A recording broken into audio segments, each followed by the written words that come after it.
ಪ್ರೀತಿಯ ಕನ್ನಡಿಗರೇ ನಮಸ್ಕಾರ. Public voice ಕರ್ನಾಟಕದ ಮತ್ತೊಂದು ವಿಡಿಯೋಗೆ ನಿಮ್ಮೆಲ್ಲರಿಗೂ ಸ್ವಾಗತ.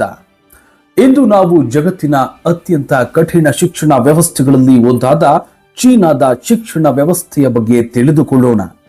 ಚೀನಾ ಇಂದು ವಿಜ್ಞಾನ, ತಂತ್ರಜ್ಞಾನ, ಕೈಗಾರಿಕೆ ಮತ್ತು ಆರ್ಥಿಕತೆಯಲ್ಲಿ ವಿಶ್ವದ ಪ್ರಮುಖ ದೇಶಗಳಲ್ಲಿ ಒಂದಾಗಿದೆ.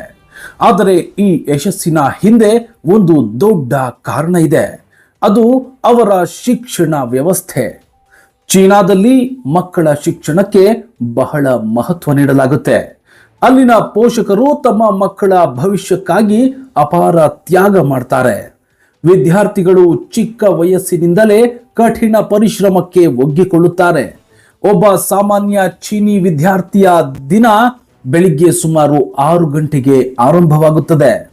ಕೆಲವೊಮ್ಮೆ ಇನ್ನೂ ಬೇಗ ಏಳಬೇಕಾಗುತ್ತೆ. ಶಾಲೆಗೆ ಹೋಗುವ ಮೊದಲು ಅವರು ಓದಿನ ತಯಾರಿ ಮಾಡಿಕೊಳ್ಳುತ್ತಾರೆ. ಬೆಳಿಗ್ಗೆ ಶಾಲೆ ಆರಂಭವಾದ ನಂತರ ಗಣಿತ, ವಿಜ್ಞಾನ, ಭಾಷೆ, ಇತಿಹಾಸ ಸೇರಿದಂತೆ ಹಲವಾರು ವಿಷಯಗಳನ್ನ ಕಲಿಸಲಾಗುತ್ತದೆ. ಆದರೆ ಇಲ್ಲಿ ಒಂದು ವಿಶೇಷತೆ ಇದೆ. ಶಿಕ್ಷಕರು ಕೇವಲ ಪಾಠ ಹೇಳುವುದಲ್ಲ, ವಿದ್ಯಾರ್ಥಿಗಳಿಂದ ಉತ್ತಮ ಫಲಿತಾಂಶವನ್ನ ನಿರೀಕ್ಷೆ ಮಾಡ್ತಾರೆ. ಅನೇಕ ಶಾಲೆಗಳಲ್ಲಿ ವಿದ್ಯಾರ್ಥಿಗಳು ಸಂಜೆ 5 ಅಥವಾ 6 ಗಂಟೆಯವರೆಗೆ ಶಾಲೆಯಲ್ಲೇ ಇರ್ತಾರೆ. ಮನೆಗೆ ಹೋದ ನಂತರವೂ ಅವರ ಓದು ಮುಗಿಯುವುದಿಲ್ಲ. ಗೃಹಪಾಠ ಮತ್ತು ಹೆಚ್ಚುವರಿ ಅಭ್ಯಾಸ ಮುಂದುವರಿಯುತ್ತದೆ. ಚೀನಾದಲ್ಲಿ ಸ್ಪರ್ಧೆ ಬಹಳ ಹೆಚ್ಚಾಗಿದೆ. ಉತ್ತಮ ಕಾಲೇಜುಗಳಲ್ಲಿ ಪ್ರವೇಶ ಪಡೆಯಲು ಲಕ್ಷಾಂತರ ವಿದ್ಯಾರ್ಥಿಗಳು ಪರಸ್ಪರ ಸ್ಪರ್ಧಿಸುತ್ತಾರೆ. ಇದರಿಂದ ವಿದ್ಯಾರ್ಥಿಗಳ ಮೇಲೆ ಒತ್ತಡವು ಕೂಡ ಹೆಚ್ಚಿರುತ್ತದೆ. ಈಗ ಚೀನಾದ ಅತ್ಯಂತ ಪ್ರಮುಖ ಪರೀಕ್ಷೆಯ ಬಗ್ಗೆ ತಿಳಿದುಕೊಳ್ಳೋಣ. ಆ ಪರೀಕ್ಷೆಯ ಹೆಸರು ಗೌಕಾವ್. ಈ ಪರೀಕ್ಷೆಯನ್ನ ಜಗತ್ತಿನ ಅತ್ಯಂತ ಕಠಿಣ ಪ್ರವೇಶ ಪರೀಕ್ಷೆಗಳಲ್ಲಿ ಒಂದೆಂದು ಪರಿಗಣಿಸಲಾಗುತ್ತೆ. ಪ್ರತಿ ವರ್ಷ ಸುಮಾರು 1 ಕೋಟಿ ವಿದ್ಯಾರ್ಥಿಗಳು ಈ ಪರೀಕ್ಷೆಯನ್ನ ಬರೆಯುತ್ತಾರೆ.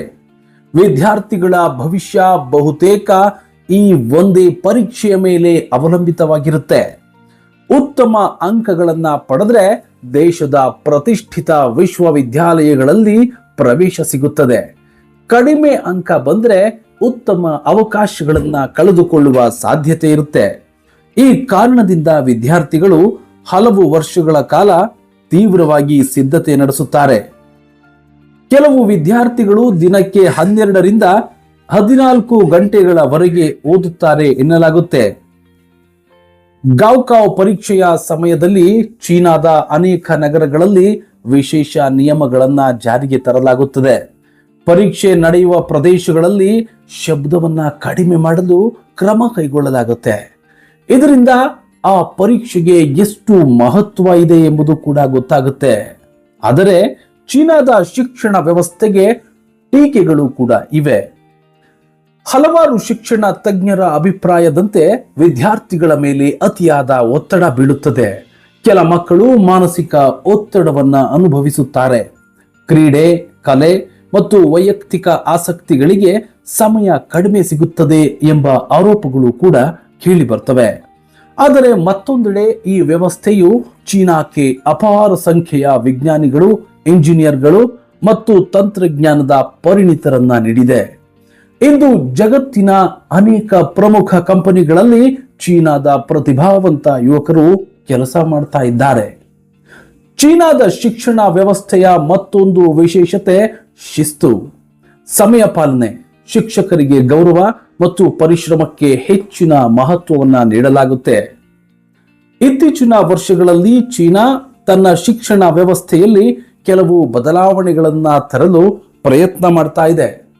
ವಿದ್ಯಾರ್ಥಿಗಳ ಮೇಲಿನ ಒತ್ತಡ ಕಡಿಮೆ ಮಾಡಲು ಮತ್ತು ಸೃಜನಶೀಲತೆಯನ್ನ ಉತ್ತೇಜಿಸಲು ಕೆಲವು ಹೊಸ ನೀತಿಗಳನ್ನ ಜಾರಿಗೆ ತಂದಿದೆ. ಇದರಿಂದ ಮಕ್ಕಳ ಸಮಗ್ರ ಬೆಳವಣಿಗೆಗೆ ಸಹಾಯವಾಗುತ್ತದೆ ಎಂದು ಸರ್ಕಾರ ನಂಬಿದೆ. ಹಾಗಾದ್ರೆ ಚೀನಾದಿಂದ ನಾವು ಏನ್ ಕಲಿಬಹುದು? ಪರಿಶ್ರಮ, ಶಿಸ್ತು, ಶಿಕ್ಷಣಕ್ಕೆ ಆದ್ಯತೆ ಮತ್ತು ದೀರ್ಘಕಾಲದ ಯೋಜನೆಗಳು ಯಾವುದೇ ದೇಶದ ಅಭಿವೃದ್ಧಿಗೆ ಮುಖ್ಯ ಎಂಬ ಪಾಠವನ್ನ ಚೀನಾ ನಮಗೆ ಕಲಿಸುತ್ತದೆ. ಆದರೆ ವಿದ್ಯಾರ್ಥಿಗಳ ಮಾನಸಿಕ ಆರೋಗ್ಯ ಮತ್ತು ಸಂತೋಷವನ್ನ ಸಮಾನವಾಗಿ ಗಮನಿಸಬೇಕಾಗಿದೆ. ಸ್ನೇಹಿತರೆ, ಚೀನಾದ ಶಿಕ್ಷಣ ವ್ಯವಸ್ಥೆಯ ಬಗ್ಗೆ ನಿಮ್ಮ ಅಭಿಪ್ರಾಯವೇನು? ಇಂತಹ ಕಠಿಣ ವ್ಯವಸ್ಥೆ ಭಾರತದಲ್ಲೂ ಇರಬೇಕೆ ಅಥವಾ ಮಕ್ಕಳಿಗೆ ಹೆಚ್ಚು ಸ್ವಾತಂತ್ರ್ಯ ಇರಬೇಕೆ? ನಿಮ್ಮ ಅಭಿಪ್ರಾಯವನ್ನ ಕಾಮೆಂಟ್ನಲ್ಲಿ ತಿಳಿಸಿ. ವಿಡಿಯೋ ಇಷ್ಟವಾದರೆ ಲೈಕ್ ಮಾಡಿ, ಶೇರ್ ಮಾಡಿ ಮತ್ತು ಪಬ್ಲಿಕ್ ವಾಯ್ಸ್ ಕರ್ನಾಟಕ ಚಾನಲ್ ಅನ್ನ ಸಬ್ಸ್ಕ್ರೈಬ್ ಮಾಡಿ. ಧನ್ಯವಾದಗಳು. ಮತ್ತೆ ಇನ್ನೊಂದು ಆಸಕ್ತಿದಾಯಕ ವಿಡಿಯೋದಲ್ಲಿ ಭೇಟಿಯಾಗೋಣ.